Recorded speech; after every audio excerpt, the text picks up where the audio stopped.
Madam Speaker. I would also like to thank the Parliamentary Secretary for taking the time to be here tonight. Madam Speaker, in November, we learned from the Minister of Citizenship and Immigration that this government is cutting $31.5 million for immigration settlement services in Ontario. Shame. These cuts have been made without giving settlement service agencies the fair warning that they deserve. Settlement service agencies across the province are already struggling due to similar cuts by this very government last year. These services have a track record of producing results for newcomers, helping to ease their transition to life here in Canada.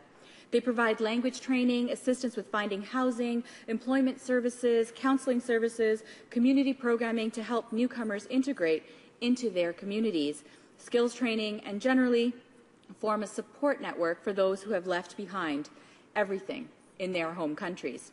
Yet, despite these invaluable benefits, this government is cutting 5% of the funding to the settlement and integration funding envelope.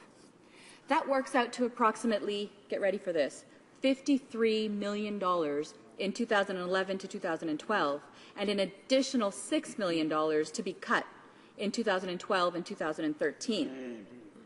80% of the cuts for 2011-2012 came out of the Ontario allocation. With the implementation of the new settlement allocation model in Ontario, an additional $20 million in cuts is anticipated in 2012 if the 2009 landing numbers are used. Yet, this government claims that no cuts are being made, but rather that funds are just being reshuffled. Well, even with the shuffling of funds, we are still looking at an overall cut of $6 million and $45 million in cuts from 2 years ago, just 2 years ago.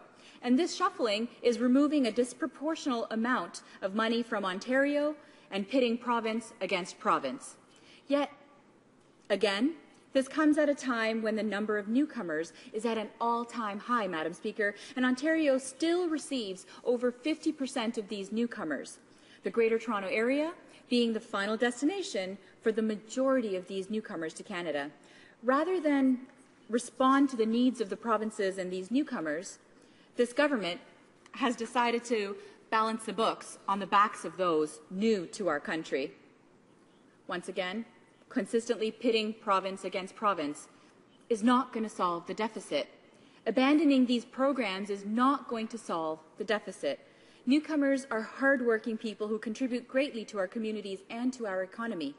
At the federal level, we should be looking for ways to help ease the transition and help these newcomers better integrate into our society.